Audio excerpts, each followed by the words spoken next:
ഈ കുട്ടി നേരത്തെ ഇദ്ദേഹത്തിൻ്റെ മറ്റു മക്കളൊക്കെ തന്നെയും ക്രിസ്ത്യൻ സ്ഥാപനങ്ങളിലാണ് പഠിച്ചിരുന്നത്. ആ സമയത്തൊന്നും തന്നെ ഇത്തരത്തിലുള്ള ഒരു പ്രശ്നം ഉണ്ടാവാത്തത് കൊണ്ട് ഈ സ്കൂളിലും അത് ഉണ്ടാവുമെന്ന് അവർ നേരത്തെ പ്രതീക്ഷിച്ചിരുന്നല്ല.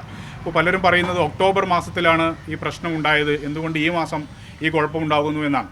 യഥാർത്ഥത്തിൽ കുട്ടിയെ സ്കൂളിൽ ചേർക്കുന്ന സമയത്ത് ഇവരത് പ്രതീക്ഷിക്കുന്നില്ല. പിന്നീട് സംഭവിച്ചത് കുട്ടി സ്ഥിരമായി സ്കൂളിലേക്ക് ഹിജാബ് ധരിച്ചു പോവുകയും ക്ലാസ് റൂമിൽ കയറുമ്പോൾ അത് അഴിച്ചു വെക്കുകയും ചെയ്യുന്ന ഒരു സാഹചര്യം ഉണ്ടാകുന്നു.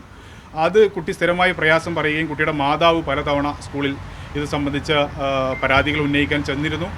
ഈ പർട്ടിക്കുലറായ സംഭവം ഇതെന്തോ ഒരു ഗൂഢാലോചനയുടെ ഭാഗമാണ് എന്ന തെറ്റിദ്ധാരണ നമ്മൾ തിരുത്തണം. ഇതെന്താ സംഭവിക്കുന്നതെന്ന് വെച്ചാൽ ഈ സ്കൂളിൻ്റെ ആനുവൽ ഡേ ദിവസം കുട്ടി സ്കൂൾ ക്ലാസ് റൂമിലല്ലാതെ ഹിജാബ് ധരിക്കുകയാണ്. അതിൻ്റെ പേരിൽ കുട്ടിയെ സ്കൂളിൽ നിന്ന് പുറത്താക്കിയതുമായി ബന്ധപ്പെട്ടാണ് ഇതൊരു കുട്ടിയുടെ കയ്യിൽ എപ്പോഴും ഹിജാബുണ്ട്, അത് ക്ലാസ് റൂമിൽ എത്തുമ്പോൾ അഴിച്ചു വെക്കുകയും പുറത്തിറങ്ങുമ്പോൾ ഇടുകയും ചെയ്യുകയാണ് ചെയ്യുക.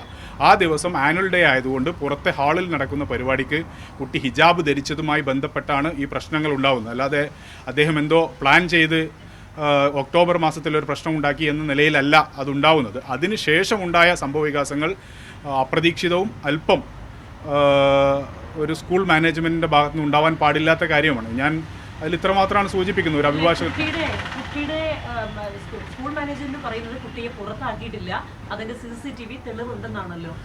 എനിക്ക് ഒന്നാമത്തെ കാര്യം, ഇതൊക്കെ വസ്തുതാപരമായി പരിശോധിക്കേണ്ട കാര്യങ്ങളാണ്. വീണ്ടും വീണ്ടും അത്തരം തർക്കങ്ങളിലേക്ക് പോകാൻ അദ്ദേഹം ആഗ്രഹിക്കാത്തത് കൊണ്ട് എൻ്റെ വിശദാംശങ്ങളിലേക്ക് ഞങ്ങൾ പോകുന്നില്ല. പക്ഷെ ആ പറയുന്ന കാര്യങ്ങൾ, നേരത്തെ സ്കൂളിനെതിരെ ഉന്നയിക്കപ്പെട്ടിട്ടുള്ള വിമർശനങ്ങളും പരാതികളും എല്ലാം വസ്തുതാപരമാണ് എന്ന് തന്നെയാണ് അദ്ദേഹം ഇപ്പോഴും ഉറച്ചു പറയുന്നത്. ശ്രീ അനസിനോട് ഒരു കാര്യം കൂടെ ചോദിച്ചോട്ടെ. അന്ന് നമ്മളോട് പറഞ്ഞതാണല്ലോ പിറ്റേ ദിവസം മുതൽ സ്കൂളിൽ വരികയാണ്.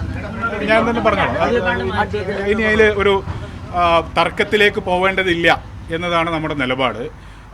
ഈ പറയപ്പെടുന്ന സംഭവം അദ്ദേഹത്തെ ജനപ്രതിനിധികൾ വന്ന് കണ്ടിരുന്നു. സ്കൂൾ മാനേജ്മെൻറ്റുമായി ഒരു ചർച്ച നടന്നിട്ടില്ല.